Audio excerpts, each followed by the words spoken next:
श्री साईं बाबा की शिरडी में जाने का अवसर मुझे मिला था वह सर्वप्रथम 1960 के मई मास में। मेरी पूज्य माता श्रीमती कमलाबाई अंबाड़े और पिता श्री गजानन राव माधवराव अंबाड़े इनके साथ। मामा के विवाह में हम नासिक गए थे। वहाँ से वापस आते समय हम लोगों ने शिरडी में 2 दिन का निवास किया था। उस समय शिरडी में यह इतने सारे आरसीसी के पक्के मकान नहीं थे, मिट्टी के बने हुए थे। वह मूल शिरडी का देहाती सौंदर्य ही कुछ अनोखा था। ऐसे ही एक घर में साक्षात ईश्वर श्री साईं बाबा की अनन्य भक्त सेविका श्रीमती लक्ष्मीबाई शिंदे निवास करती थी। मेरे माता पिता के साथ मैं लक्ष्मीबाई के घर गया था। तब मेरी आयु 13.5 वर्ष की थी। मैं तो माता स्वरूप लक्ष्मीबाई के समीप जाकर बैठ गया। सभी लोग बैठ सकेंगे इस उद्देश्य से लक्ष्मीबाई ने प्रेम से मेरे कंधे पर हाथ रखकर कहा था कि बेटा मेरे पास बैठो ताकि दूसरे भक्तजन बैठ सकेंगे। अतः मैं शीघ्र ही लक्ष्मीबाई के बिल्कुल निकट में जाकर बैठ गया। उस समय पता ही नहीं था कि मैं कितना भाग्यवान हूँ, परंतु आज मात्र धन्यता अनुभव करता हूँ। जिस माँ को साक्षात ब्रह्म का दिव्य स्पर्श हुआ था, उसी माँ का स्पर्श मेरे भाग्य में भी था। यह कोई सामान्य घटना नहीं थी। श्रीमती लक्ष्मीबाई के गले की खनखनी ध्वनि जो आज भी मेरे कानों में गूंज रही है, आज लगभग 60 वर्ष से भी ज़्यादा हो गए हैं। फिर भी यह सारा दिव्य प्रसंग मानो कल परसों ही घटित हुआ न हो, ऐसे स्मरण मात्र में से लगता है। तब मैंने लक्ष्मीबाई को समीप से देखा तो वह बहुत ही वृद्ध दिखाई देती थी। संपूर्ण शरीर पर बहुत सारी झुर्रियाँ स्पष्ट दिखाई देती थी। सारा अंग गलित हो गया था। संक्षेप में वृद्धावस्था के सारे लक्षण उनके शरीर पर स्पष्ट रूप से दृष्टिगोचर होते थे, परंतु माई का कंठनाद मात्र बहुत ही खनखना था। विशेष बात तो यह थी कि मानो उनकी मुखाकृति रूप गगन पर प्रसन्नता नामक चंद्रमा के किरण सर्वत्र फैले हुए दृष्टिगोचर होते थे। उन्होंने गहरे लाल रंग की नौवारी साड़ी और मराठी में जिसे काठपदरी बोलते हैं वह चोली परिधान की थी। पहले तो माँ ने हमें बाबा ने उनको अंत समय में दिए हुए 9 चांदी के रुपयों का दर्शन करवाया था। हम सभी ने वह रुपये हाथ में लेकर उसका दर्शन किया। सभी ने श्रद्धापूर्वक उसे मस्तक को लगाया और सभी के मन में अत्यंत समाधान की भावना प्रतीत हुई थी। मेरे पिताजी ने माँ से प्रश्न पूछा था कि माँ, श्री साईं बाबा के अपने प्रत्यक्ष दर्शन किए हैं, तो बाबा ने आपके साथ क्या संभाषण किया था? श्रीमती लक्ष्मीबाई भाव विभोर हो गई और बोली, भाई, मेरे साथ श्री बाबा जो अमृत वचन बोलते थे वह सारी बातों को कहना संभव नहीं है। उनकी वाणी दिव्यामृत की भांति मधुर थी। उनके हर वचनों में दिव्यत्व की ओर ले जाने वाला ज्ञान प्रबोधन भरा हुआ करता था, परंतु हम देहाती जन समझ नहीं सकते थे। श्री बाबा जब शाम को नियमित घूमने निकलते थे, अर्थात फेरी लगाने को जाते थे, तब प्रतिदिन मेरे घर पर से ही जाते थे और कभी कभी उनकी इच्छानुसार वो मेरे घर में आते थे और बड़े प्रेमपूर्वक पूछते थे, लक्ष्मी, तू क्या करती है? क्या मैं अंदर आऊँ? तब मैं बाबा की ध्वनि सुनते ही बड़े आनंद के साथ शीघ्रता से दौड़कर बाहर आती थी और कहती थी, बाबा अंदर आ जाओ, पूछने की क्या बात है? बाबा मेरे घर में आते थे। फिर यह सामने जो लकड़े का स्तंभ है उस पर अपना कंधा टेक देते थे और बाएं पाँव पर खड़े रहकर दाहिना पाँव भगवान श्री कृष्ण की भांति मोड़ देते थे।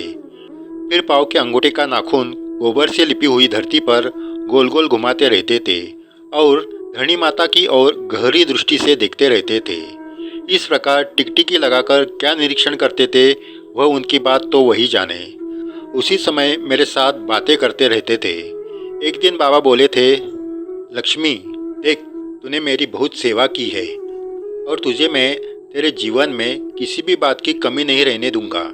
ध्यान में आया? तेरे घर में धन धान्य बहुत भरा हुआ रहेगा, देखना। फिर लक्ष्मीबाई ने आगे कहा, देखो, अभी परसों ही हमारे खेत में से धान्य आया हुआ है। आप अंदर जाकर देखो, कितनी ढेर सारी बोरियां पड़ी हैं।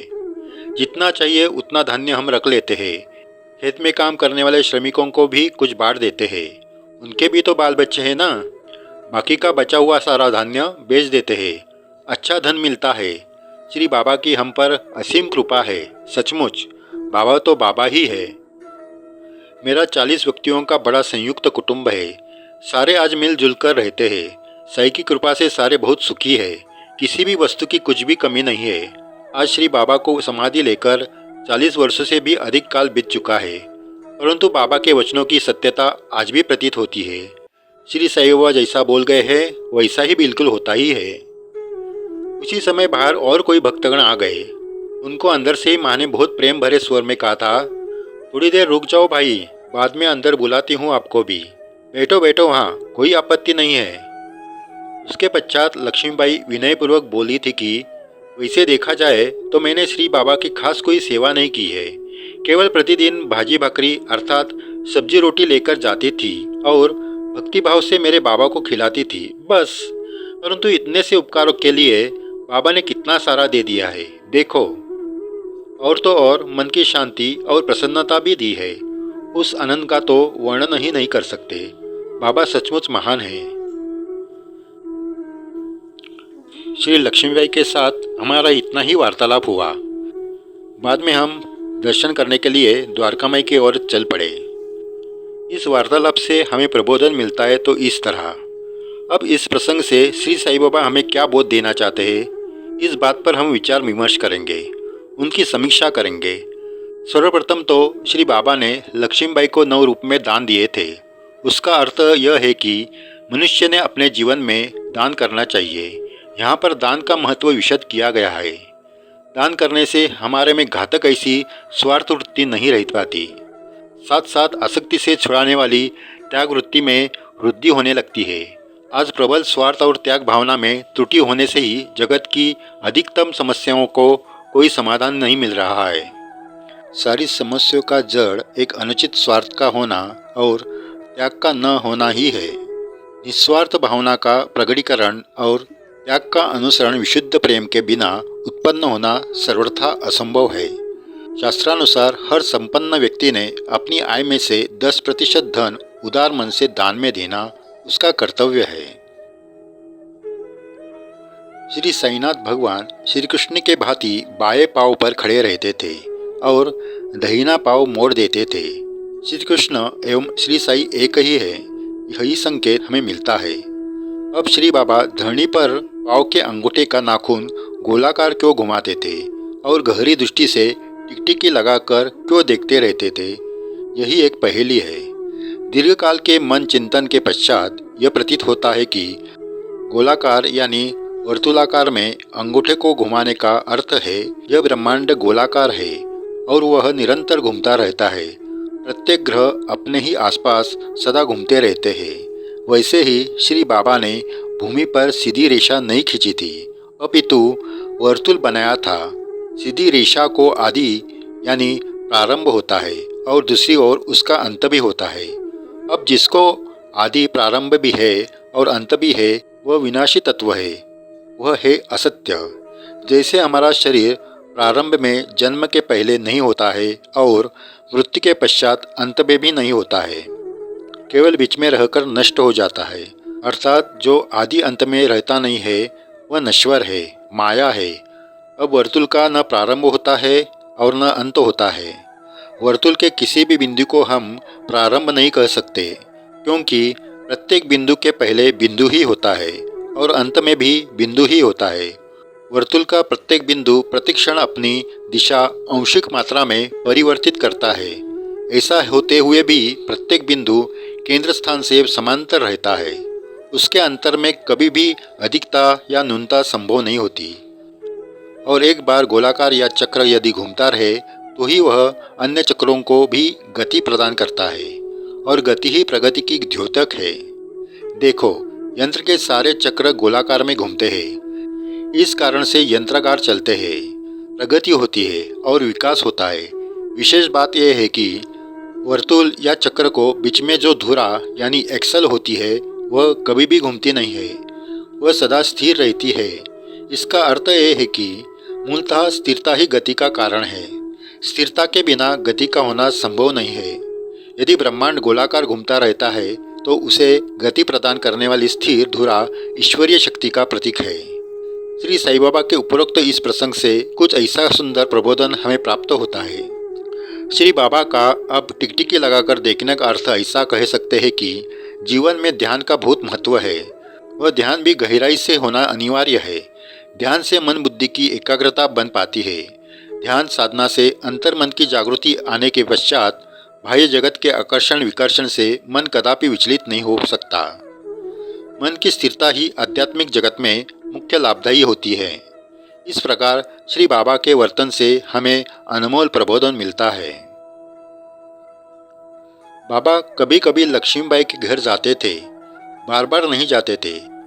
विशेष बात इसमें यह भी दिखाई देती है कि बाबा जब लक्ष्मीबाई के घर जाते थे तब दरवाजे में से नाम लेकर पुकारते थे, सीधे घर में नहीं जाते थे। यह विवेक युक्त सदाचार का भी बोध हमें इस घटना पर से मिलता है। घर के द्वार खुले हो तो सीधे अंदर चले जाना यह शिष्टाचार के विपरीत किया हुआ आचरण है। वैसे ही यदि लक्ष्मीबाई जैसा हमारा शुद्ध भक्तिभाव जागृत होगा तो ईश्वर कभी भी हमारे द्वार पर साक्षात प्रकट स्वरूप में आ सकते हैं। अंत में श्री बाबा ने कहा था कि लक्ष्मी, तूने मेरी बहुत सेवा की है, अतः तुझे मैं तेरे जीवन में किसी भी वस्तु की कोई भी कमी नहीं रहने दूंगा।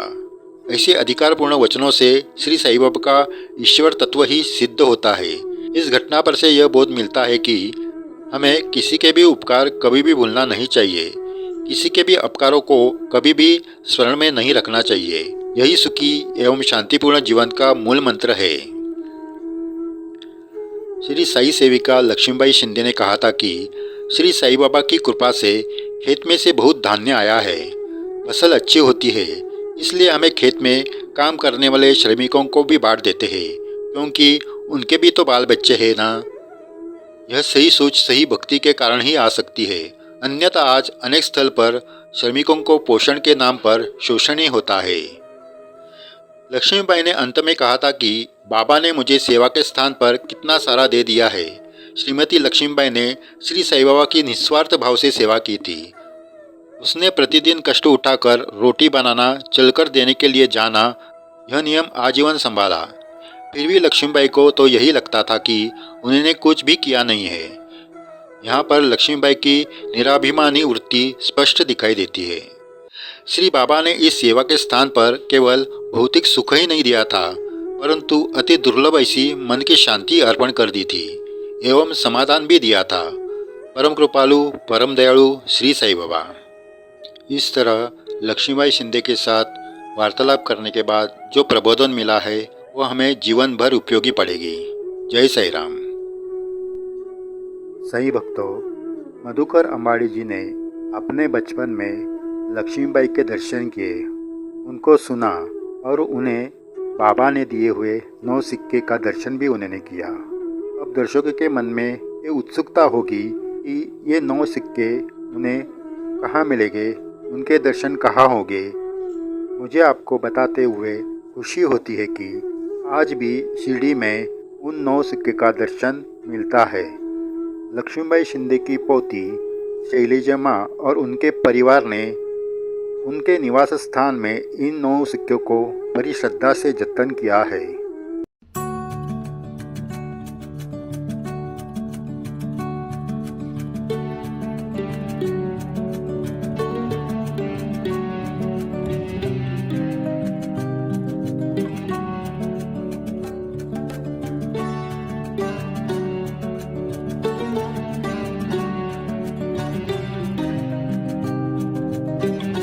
शैलजा माँ और उनके परिवार का पता नीचे डिस्क्रिप्शन में दिया है।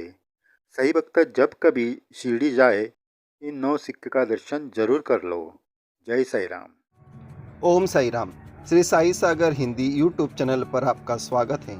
यहाँ आपको साईं बाबा की दुर्लभ जानकारी, साईं भक्तों के अनुभव, जहाँ आप भी आपका अनुभव वीडियो या ऑडियो द्वारा सभी साईं भक्तों के साथ बांट सकते हैं। कृपा करके आप हमारा श्री साई सागर हिंदी यूट्यूब चैनल लाइक करें, शेयर करें, हाँ याद से सब्सक्राइब करें ताकि हमारे सभी वीडियो के नोटिफिकेशन सबसे पहले आपको मिल जाए। ओम साईं राम।